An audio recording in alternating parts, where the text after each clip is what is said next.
आपका divine institute channel पे आपका हार्दिक स्वागत है। आज हम लेकर के आए हैं इतिहास का बहुत ही महत्वपूर्ण टॉपिक इस्लाम धर्म का उदय, जो मध्यकालीन भारत से रिलेशन रखता है। और इस टॉपिक का बहुत ही ज़्यादा जो है महत्व है आपके वनडे एग्जामों में। इसके साथ साथ ये आपको SSC, railway, GD, SSC GD कई मुख्य परीक्षाओं में पूछे जाते हैं यहाँ से प्रत्येक क्वेश्चन। और लेकर के आए जो भी इस्लाम धर्म का उदय, तो इसमें सबसे महत्वपूर्ण होता है इस्लाम धर्म का उदय कहाँ से हुआ है, क्योंकि मध्यकालीन भारत का जो स्टार्टिंग होती है वो इस्लाम धर्म से होती है। इस्लाम धर्म में सबसे पहले इस्लाम धर्म का उदय होता है, उसके जस्ट बाद इस्लामियों का जो आपके अरब में, क्योंकि इस्लाम धर्म का उदय जो होता है वो सऊदी अरब में होता है, अरब में। तो अरब से लेकर के भारत में आक्रमण होते हैं, भारत में कई बार आक्रमण होते हैं, अरबियों के आक्रमण होते हैं, उसके बाद तुर्कों के आक्रमण होते हैं। तो उन्हीं सारी बातों पर जो इम्पोर्टेंट तथ्य हैं उन्हीं पर हम आज चर्चा करने वाले हैं। तो चलिएगा, इस्लाम धर्म का उदय। तो इस्लाम धर्म का जो उदय होता है भाई वो मक्का में होता है, और मक्का जो वर्तमान में है, ठीक है, मक्का में होता है। और मक्का जो है यहाँ पर इस्लाम धर्म के एक व्यक्ति का जन्म होता है जिसका नाम होता है पैगंबर हजरत मोहम्मद। इनका जन्म बेटा 570 ईस्वी में, 570 ईस्वी में इनका जन्म होता है, मक्का में इनका जन्म होता है। तो इनके साथ जो भी घटनाएं घटित होती हैं उन घटनाओं के साथ हम आगे बढ़ते हैं। इनके पिताजी का नाम, जो इनकी हिस्ट्री है, इनका जीवन परिचय है, एक बार हम पैगंबर हजरत मोहम्मद साहब के बारे में जान लेते हैं। तो पैगंबर हजरत मोहम्मद साहब, तो मोहम्मद साहब के जो जानकारी है, मतलब इनके बारे में जो इनका जीवन परिचय है उसके बारे में जानकारी लेते हैं। तो मक्का में इनका 570 ईस्वी में जन्म होता है, और इनके पिताजी का नाम होता है सरदार अब्दुल्ला जी इनके पिता होते हैं। और इनके जन्म के पहले ही इनके पिताजी की क्या हो जाती है, मृत्यु हो जाती है। तो मृत्यु के बाद इनकी माताजी होती हैं बेटा, माताजी जो होती हैं अमीना, इनकी माँ का नाम होता है। और इनकी भी मृत्यु हो जाती है। इनके जस्ट बाद जब ये 5 से 6 साल की उम्र होती है तो इनकी मृत्यु हो जाती है। तो इनका पालन पोषण जो करते हैं इनके चाचू करते हैं, अबू तलिब नाम होता है इनका, और अबू तलिब इनका पालन पोषण करते हैं। तो चलिएगा, इसके आगे की जो स्टोरी है, ये धीरे धीरे उम्र बढ़ती है, और बढ़ने के बाद इनकी शादी जो होती है एक खदीजा नाम की एक युवती से उनकी शादी हो जाती है। और शादी के बाद ये अपना धर्म एक बनाना चाहते थे, क्योंकि इसमें जो है ये कहते थे कि ईश्वर एक है, एक लोक पर विश्वास करते थे। और मक्का में उन दिनों बहुत सारा विवाद चल रहा था। तो मक्का में जब विवाद चल रहा था तो इसी को लेकर के ये अपने पत्नी के साथ पत्नी को बताया कि मैं ईश्वर की खोज में निकलूंगा। तो इन्होंने बताया कि मैं हीरा नामक गुफा में, एक गुफा है और उस गुफा का नाम था बेटा हीरा। तो वहां पे जाकर के चिंतन करते थे। और एक समय आया जब इनको ज्ञान की प्राप्ति होती है। और जब ज्ञान की प्राप्ति होती है तो ये जो है अपना ईश्वर एक का नारा देते हैं, इस्लाम को मानते हैं। और इस्लाम का पैगंबर, मतलब इस्लाम का इनको पैगंबर बताया जाता है, पैगंबर हजरत मोहम्मद साहब को, ठीक है।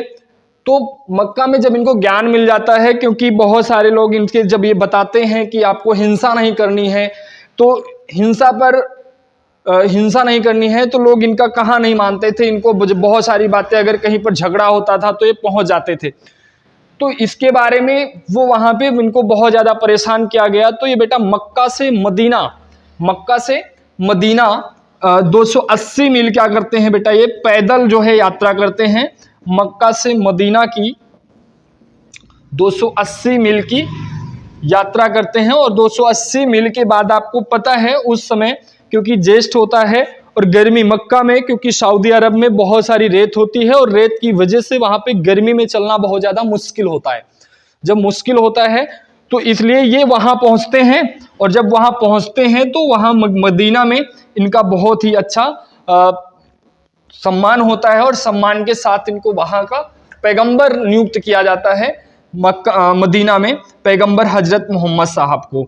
तो पैगंबर हजरत मोहम्मद साहब को यहाँ पे पैगंबर नियुक्त किया गया, और पैगंबर के बाद इन्होंने कई अनुयायी, मतलब बहुत सारे अपने इस्लाम धर्म में बहुत सारे बताया कि ये काम करना है। तो इस्लाम धर्म के जो इन्होंने मुस्लिमों को, इस्लामों को बताया कि ये काम करना है, तो पहला आपका क्या है, ये दिन में एक बार नमाज पढ़ना है, उसके बाद कलमा पढ़ना है, ठीक है, ज़कात देना है, कि अपने धन का, मतलब जो इस्लाम धर्म के अनुयायी होंगे उनको अपने जीवन का 2.5% दान देना है, कलमा पढ़ना है, नमाज पढ़ना है, पूरे दिन आपको एक वर्ष में आपका जो रोज़ा इफ्तार होता है रोज़ा करना है। इसके बाद हो सके तो हज के लिए मक्का जाना है, हज के लिए जो है मक्का की यात्रा करना है, ठीक है। तो ये आपको 5 शब्द बताए गए कि इस्लाम धर्म में ये मेन है। इसके बाद जो है मक्का, जो पैगंबर हजरत मोहम्मद साहब थे, इनके खलीफा हुए हैं, 4 खलीफा हुए हैं, जो खलीफा बंद हुए हैं, खलीफा बंद 4 हुए हैं। पहला जो हुआ बेटा वो हुआ है अबू बकर। अबू बकर इनका पहला खलीफा था जो इनका अनुयायी था। इसके बाद दूसरा इसका जो खलीफा था उसका नाम था उमर, और तीसरा उस्मान, तीसरा जो व्यक्ति था या खलीफा था उसका नाम था उस्मान, और चौथे व्यक्ति का नाम था अली। ये इनके 4 खलीफा थे, 4 खलीफा थे। खलीफाओं की बात हो गई, और खलीफाओं के बाद जो है इस्लाम धर्म के उदय की बात होती है। इस्लाम धर्म का जो उदय हुआ है वो भी हो गया है। इसके बाद पैगंबर हजरत मोहम्मद साहब की बात हुई, और तीसरा पॉइंट जो था इनके खलीफाओं की बात हो गई। अब यही खलीफा क्या करेंगे, भारत पर आक्रमण करने की सोचेंगे। तो आक्रमण किस प्रकार से होते हैं, उन सारे आक्रमणों के बारे में हम बात करते हैं। तो सर्वप्रथम क्या होता है भाई, उमैयद खलीफा, इस्लाम धर्म का उदय, और इस्लाम धर्म के उदय के बाद भारत पर अरबियों का आक्रमण, जो भारत का आक्रमण है, भारत पे आक्रमण हुए हैं। भारत पे 2 प्रकार से आक्रमण हुए हैं। तो भारत पर जो आक्रमण हुए बेटा, वो भारत पर अरबियों के आक्रमण या विदेशियों के आक्रमण बोल सकते हैं, विदेशियों के आक्रमण। तो विदेशियों के आक्रमण को हम 2 प्रकार से पढ़ेंगे। जो पहला होगा वो अरबी आक्रमण होंगे, ये अरब देश से आए हुए हैं, और अरबी आक्रमण। और दूसरा जो पॉइंट होगा वो होगा तुर्क आक्रमण, तुर्कियों का आक्रमण या तुर्क आक्रमण बोल सकते हैं, तुर्क आक्रमण। तो सर्वप्रथम हम लोग पढ़ेंगे अरबी आक्रमण। अरबी आक्रमण में क्या होता है, तो पहले स्टोरी बताते हैं। हम लोगों से अरबियों लोग क्या हो गए, थोड़ा सा गुस्सा हो गए थे। प्लान ये होता है, दिक्कत ये आती है क्योंकि सामने अपना जो अरब सागर है, क्योंकि अरब सागर से होते हुए ये हिंद महासागर से पूर्वी पूर्वी देशों में ये लोग अपना व्यापार करते थे। हुआ क्या, व्यापार करके ये लोग जा रहे थे, तो रास्ते में समुद्री लुटेरे इनको क्या करते हैं, लूट लेते हैं, जो भारत की सीमा में आते हैं। तो अरबियों का बहुत सारा धन यहां पर लूट लिया जाता है। तो इसकी वजह से अरबी लोग गुस्सा हो गए, और उस समय क्या था, अरब में उमैयद खलीफा क्या था, खलीफा वहां पे सत्ता था उमैयद खलीफा का। तो सर्वप्रथम उमैयद ने क्या किया, सबसे पहले उमैयद खलीफाओं ने भारत पर आक्रमण किया। तो जब उमैयद खलीफा ने आक्रमण किया तो ये वर्ष था 711 ईस्वी, और 711 ईस्वी में होता क्या है, जब उमैयद खलीफा आता है तो यहां पर सिंधु पर सर्वप्रथम सिंधु पर आक्रमण करता है, और सिंधु से पराजित होकर के फिर से वापस अरब देश को वापस चला जाता है। इसके बाद दूसरा क्या है, तुरंत बाद बुंदेल आता है, और बुंदेल भी इसी वर्ष आता है, बुंदेल का आक्रमण। और बुंदेल का आक्रमण 711 ईस्वी में होता है, और ये भी पराजित होता है, और पराजित होकर के ये फिर से वापस अरब देश को वापस चला जाता है। ठीक है, अगला जो आने वाला आक्रमण है, जो भारत में पहला विजित आक्रमण होता है भारतीयों को, तो ये आक्रमण होता है आपका 712 ईस्वी में। 712 ईस्वी में मोहम्मद बिन कासिम के समय, मोहम्मद बिन कासिम। ये इतिहास का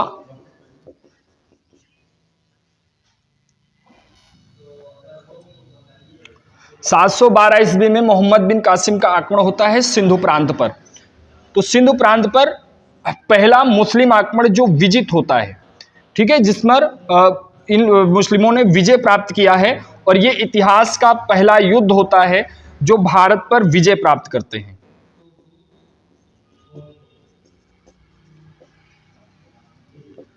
विजय प्राप्त करते, इतिहास का पहला युद्ध मुस्लिमों द्वारा होता है जो भारत पर विजय प्राप्त करते हैं सिंधु प्रांत पर।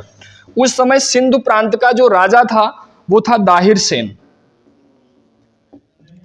दाहिर सेन 712 ईस्वी में, और 712 ईस्वी में जब मोहम्मद बिन कासिम का आक्रमण होता है तो दाहिर सेन पराजित होता है, और दाहिर सेन के पराजित होने के बाद यहाँ पर बहुत सारे लागू हो जाते हैं।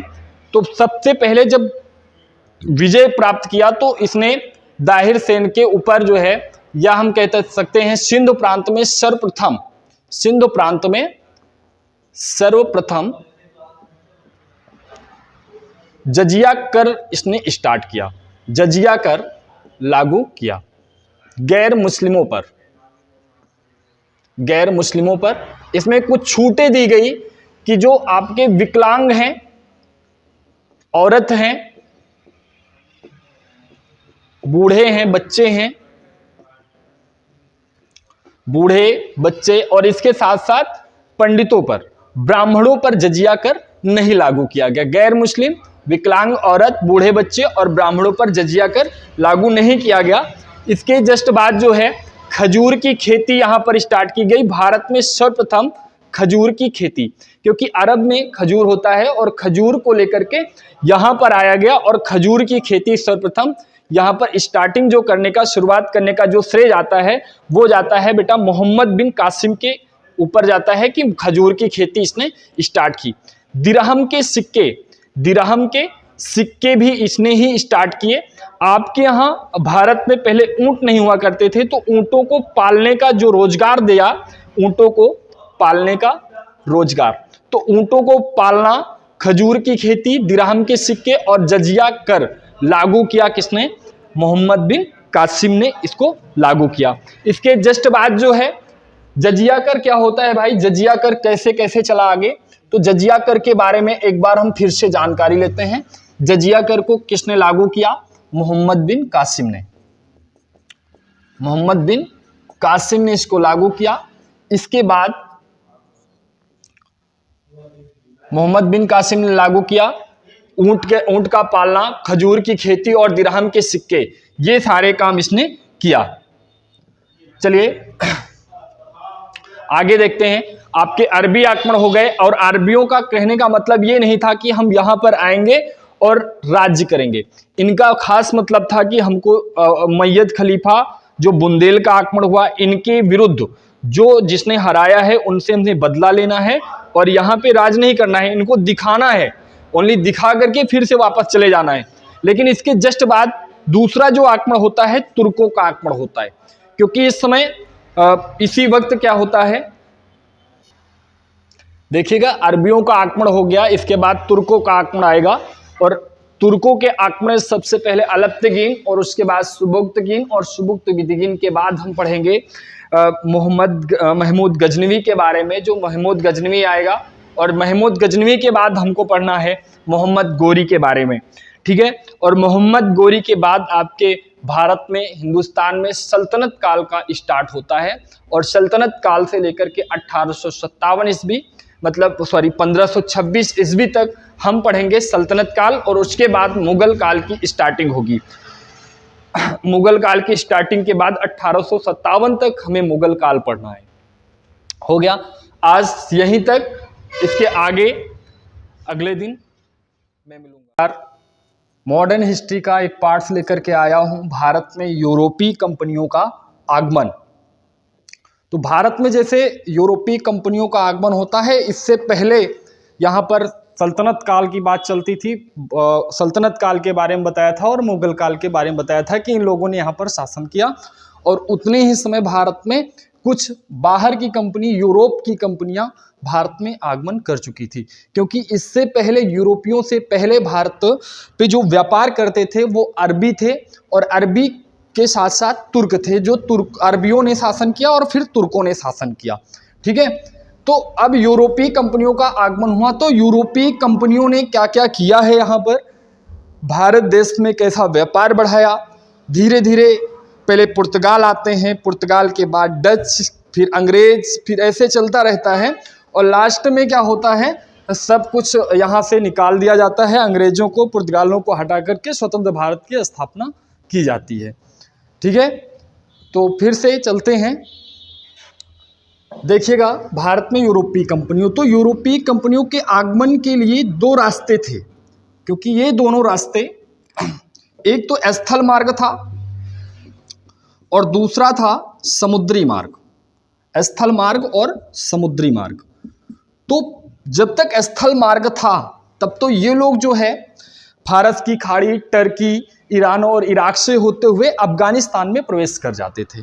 लेकिन होता क्या है, जब स्थली, सबको पता रहता है कि भारत क्या है, हिंदुस्तान एक बहुत ही शक्तिशाली धनवान देश है, और जिसके लिए यहाँ पर आने के लिए, भारत में आने के लिए सारे यूरोपीय क्या थे, तत्पर रहते थे कि हाँ मैं आऊँगा और यहाँ पर से व्यापार करूँगा, क्योंकि यहाँ पर गरम मसाले की खेती बहुत अच्छी होती थी, और गरम मसाले के लिए ये लोग यहाँ आते थे, और यहाँ से ले जा कर के अपने देशों में ये लोग बहुत गुना, 60 गुना, 70 गुना, जैसा है बहुत ज़्यादा मुनाफा कमाते थे। ठीक है, तो स्थल मार्ग का क्या होता है कि स्थल मार्ग में रुकावटें पैदा हो जाती हैं, क्योंकि यहाँ पर ये लोग स्थल मार्ग से टर्की, ईरान, इराक और फारस की खाड़ी होते हुए ये लोग इसको बंद करवा देते हैं। तो समुद्री मार्ग एक बचता है जो भारत तक पहुँच सकते थे। ठीक है, तो भारत तक पहुँचने के लिए समुद्री मार्ग का ही प्रयोग किया जाता है। तो सबसे पहले जो आते हैं इस मार्ग से बेटा, वो होते हैं पुर्तगाली।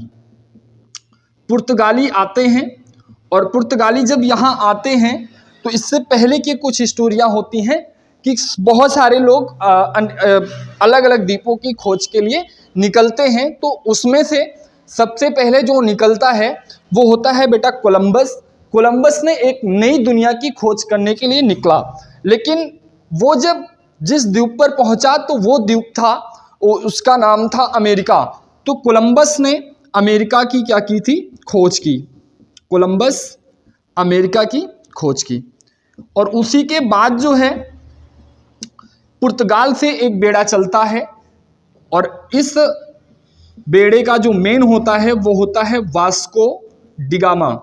वास्को डिगामा भारत के लिए निकलता है, और बेटा ये 1498 ईस्वी में, 1498 ईस्वी में कालीकट भारत में क्या करता है, प्रवेश करता है। और जब भारत में ये 1498 में प्रवेश करता है तो वो बंदरगाह होता है कालीकट बंदरगाह। कालीकट बंदरगाह पर ये प्रवेश कर जाता है। ये यहीं से आपका स्टार्ट होता है कि भारत में यूरोपीय कंपनियां आना स्टार्ट हो जाती हैं। भारत में यूरोपीय, जो पहला वे यूरोपीय आएगा वो होगा वास्को डिगामा। ऐसे लोग कहते हैं कि भारत की खोज किसने की है, तो भारत की खोज किसने की थी, तो वो तो बताया जाता है वास्को डिगामा। तो खोज इसने नहीं की थी।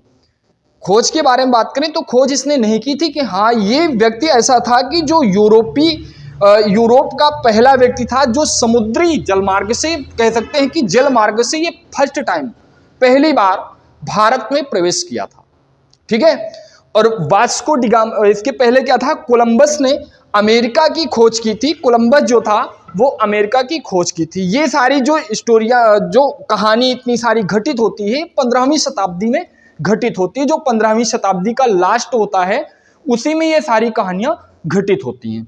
ठीक है, तो इससे पहले कोलंबस ने क्या किया भाई, अमेरिका की खोज किया 1494 ईस्वी में। ठीक है, उसके बाद बार्थोलोमेव डियास ने आशा अंतरीप, या हम कह सकते हैं अफ्रीका का अंतिम बिंदु, आशा अंतरीप को कहते हैं अफ्रीका का अंतिम बिंदु। अफ्रीका के अंतिम बिंदु की इसने क्या की, खोज कर डाली 1487 ईस्वी में।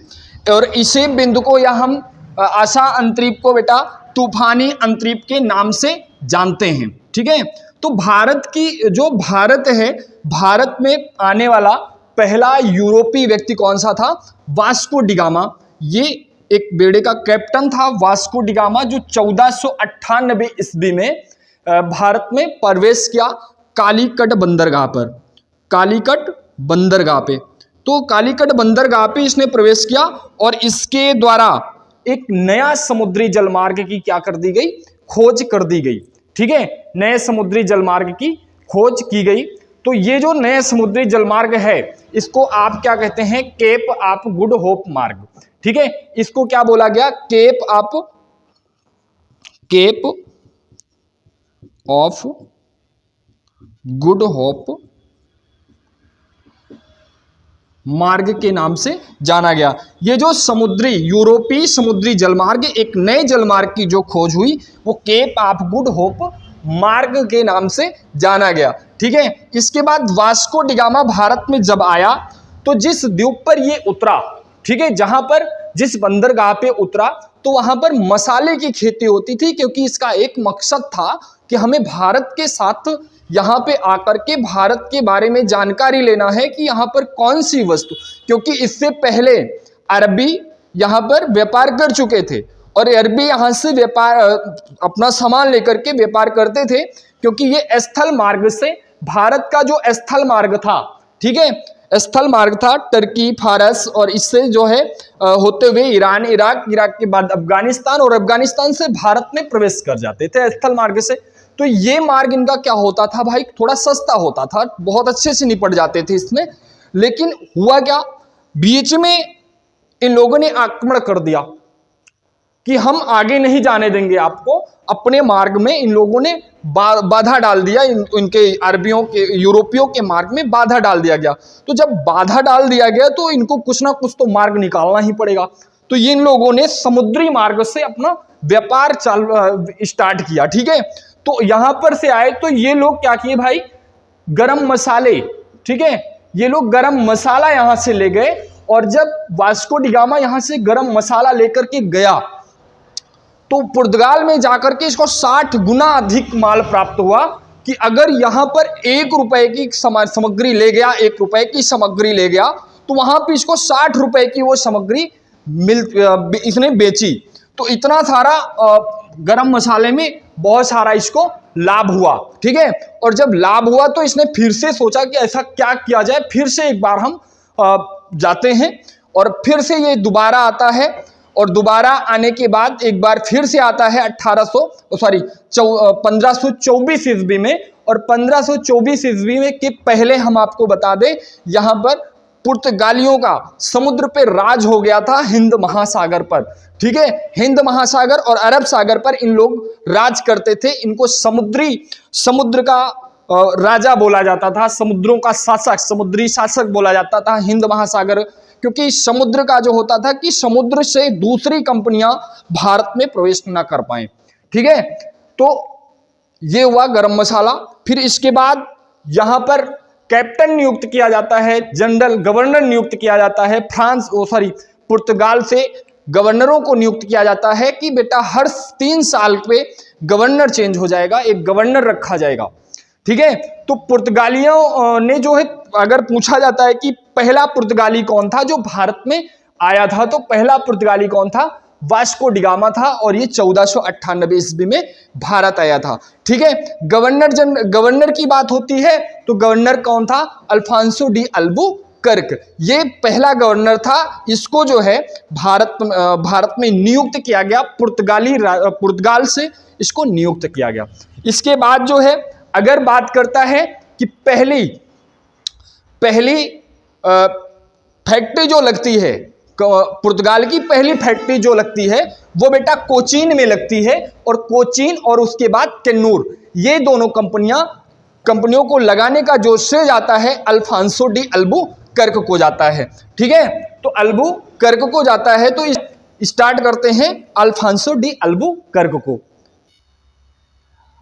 अब जो स्टार्ट होगा द्वितीय पुर्तगाली अभियान। ठीक है, इसके पहले अल्फांसो डी अल्बुकर्क के पहले जो है हम थोड़ा सा द्वितीय पुर्तगाली अभियान के बारे में बात करते हैं, क्योंकि पहला पुर्तगाली अभियान जो था वो 1498 ईस्वी में पुर्तगाली अभियान जो था वो 1498 ईस्वी में वास्को डिगामा के उसमें आया था। ठीक है, लेकिन वास्को डिगामा को भेजा किसने था, किसके शासन में? क्योंकि पुर्तगाल में जो शासन था वो था प्रिंस हेनरी या डॉन हेनरिक का। ठीक है, प्रिंस हेनरी और डॉन हेनरिक ने वास्को डिगामा को भारत के लिए भेजा था। ठीक है, और जब भारत में पहुंचा था तो जो मेन कुछ पॉइंटें हैं, कुछ बिंदु हैं, इनको याद रखना। कालीकट के कप्पक डाबू बंदरगाह पे ये उतरा था। ठीक है, वास्को डिगामा। इसके बाद जो है अगर आपसे पूछता है तो कौन शासक कौन था, तो जामोरिन एक शासक था, वंश था जामोरिन। ठीक है, राजा जामोरिन ने इनका क्या किया था, स्वागत किया था। तो आगे चलिएगा, द्वितीय पुर्तगाली अभियान। बेटा द्वितीय पुर्तगाली जो अभियान होता है वो 1500 ईस्वी में भारत आता है। ठीक है, और इसका जो मेन था, मुखिया था, वो था पेड्रो अल्वारेज कैब्राल। ठीक है, पेड्रो अल्वारेज कैब्राल जो है 1500 ईस्वी में भारत में प्रवेश करता है, और प्रवेश करते ही इनका जो है अरबियों से क्या होता है, भीषण संघर्ष होता है। पेड्रो अल्वारेज कैब्राल का जो है अरबियों के साथ संघर्ष होता है, और जिसमें अरबी क्या होते हैं, पराजित हो जाते हैं। अरबियों का क्या होता है, पराजय। अरबियों का पराजय, और अरबियों को भारत से क्या किया जाता है, जो व्यापारी होते हैं, अरबी व्यापारी होते हैं, उनका सफाया कर दिया जाता है। और सफाया करने के बाद ये पेड्रो अल्वारेज जो कैब्राल होता है, ये कैनूर, ठीक है, कैन्नूर कोचीन के शासकों से मित्रता कर लेता है, कोचीन के शासकों से मित्रता करता है, जिसकी वजह से, क्योंकि इसका मेन मकसद था कि हमें भारत में क्या करना है, मसालों का व्यापार करना है, और धीरे धीरे जितनी प्रभुत्व है, भारत की प्रभुत्व मतलब व्यापारी सीमाएं हैं, उनको अपने कब्जे में लेना है। अपने कब्जे में लेकर के हमें अपना व्यापार करना है। तो जिस तरह से इसने क्या किया, आपसी इन्होंने कैन्नूर और कोचीन के शासकों से मित्रता की, और मित्रता करने के बाद इन्होंने आपस में शासकों में फूट डाली, क्योंकि इसको पता था कि अगर हम शासकों में फूट डालेंगे तो आराम से हम यहाँ पर व्यापार कर सकते हैं, और व्यापार करने के बाद जो है हम अपना बहुत सारा मुनाफा कमा सकते हैं। तो ऐसा होता है। एक बार फिर से 1502 ईस्वी में वास्को डिगामा फिर से भारत आता है। ठीक है, वास्को डिगामा भारत में इसलिए आता है क्योंकि इसी वक्त जो है, इसी समय भारत में पहली पुर्तगाली कंपनी की स्थापना की जाती है, और जो होती है बेटा कोचीन में। कोचीन में 1503 ईस्वी में, 1503 ईस्वी में कोचीन में पहली फैक्ट्री लगती है यूरोपियों की, मतलब पुर्तगालियों की पहली फैक्ट्री 1503 ईस्वी में लगाई जाती है। इसके बाद कैन्नूर में भी फैक्ट्री लगाई जाती है। कैन्नूर में पहली कोचीन में लगाई गई, और दूसरी जो है कैन्नूर में इसकी स्थापना की गई। इसके बाद जो है 1524 ईस्वी में, क्योंकि 1502 ईस्वी में ये आया था, और 1524 ईस्वी में एक बार फिर से पुर्तगाली कंपनियों का वायसराय बना करके वास्को डिगामा को भारत भेजा गया। ठीक है, तो भारत जब भेजा गया वास्को डिगामा को, तो वास्को डिगामा यहां आता है, और इसी वक्त क्या होता है, दिसंबर में इसकी क्या हो जाती है, दिसंबर 1524 में वास्को डिगामा की मौत हो जाती है, मृत्यु हो जाती है। ठीक है, तो वास्को डिगामा की मृत्यु हो जाती है। इसके बाद जो है भारत का अगर पूछा जाए, पुर्तगालों का पहला पुर्तगाली जनरल या गवर्नर कौन था, तो पहला पुर्तगाली गवर्नर अल्फांसो डी अल्बुकर्क। ठीक है, क्योंकि इन लोगों ने नीति बनाई थी कि एक काम करना है कि भारत में हमें व्यापार के लिए हमें राज्य करना है। तो सबसे पहले इन लोगों ने किया क्या, जो समुद्री पार्ट था भारत का, जितना समुद्री पार्ट था, बंगाल की खाड़ी, उसके बाद हिंद महासागर के साथ अरब सागर, तो इन्होंने पूरा घेर रखा था कि इस पे किसी का राज्य नहीं चलने देंगे। ये समुद्र में 24 घंटे खड़े रहते थे कि किसी को आना नहीं है, अगर आएंगे तो फिर हम क्या करेंगे, युद्ध करेंगे। और ऐसा ही होता है क्योंकि अल्फांसो डी अल्बुकर्क, फिर इसके बाद दूसरा गवर्नर, फिर दूसरा गवर्नर, मतलब सारे गवर्नरों के बारे में बताऊंगा। फिर लास्ट में फिर से कोई आता है और वो होते हैं डच, मतलब हॉलैंड से आते हैं और हॉलैंड से आकर के पुर्तगालियों को क्या करते हैं, पराजित करते हैं, और पराजित करने के बाद फिर से डचों का शासन स्टार्ट होता है। लेकिन एक चीज और देखना है कि डच के बाद कौन आते हैं, डच के बाद जो है अंग्रेज आते हैं, ठीक है। और अंग्रेजों की कंपनी जो ईस्ट इंडिया कंपनी, वो इससे पहले खुल चुकी थी। Dutch India east India company से पहले आपकी जो है ये कंपनी ईस्ट इंडिया कंपनी क्या हुई थी, यहां पर खुल गई थी, ठीक है। तो चलिए ठीक है, अल्फांसो डी अल्बुकर्क के बारे में पढ़ते हैं। अल्फांसो डी अल्बुकर्क पहला पुर्तगाली, प्रथम पुर्तगाली गवर्नर है, ठीक है। ये प्रथम पुर्तगाली गवर्नर है। इसने मठों की कई मतलब मठों की निर्माण करवाया, ठीक है। तो इसके बाद तो शांत जल नीति, मतलब हिंद महासागर में इसकी जो नौसैनिक थी बहुत ही तत्पर थी, तो इसने हिंद महासागर में शांत जल की नीति अपनाई, ठीक है। अल्फांसो डी अल्बुकर्क का काम है। और 1505 में अंजाडीवा एक स्थान है, कैन्नूर और किलवा, इन तीनों जगहों पर 1505 में दुर्ग या मठ का इसने क्या क्या निर्माण किया।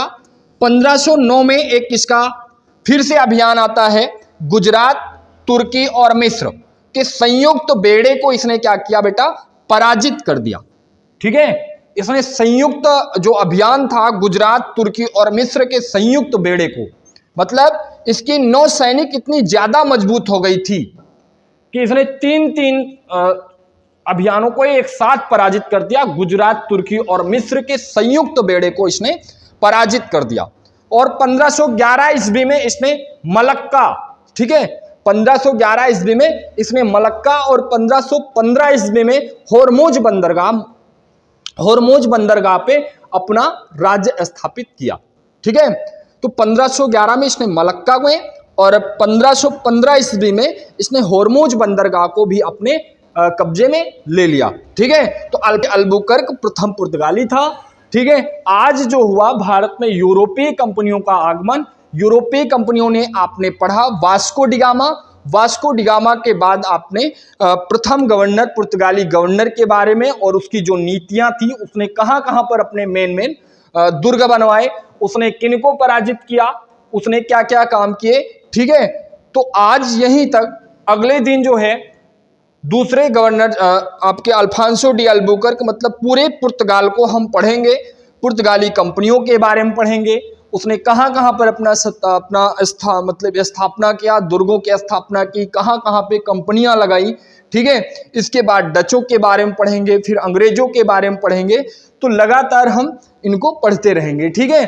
तो कर दिया है और आप लोगों से बहुत ही वो है विनम्र निवेदन है कि आप लोग इस चैनल को सब्सक्राइब कीजिए, लाइक कीजिए और शेयर कीजिए।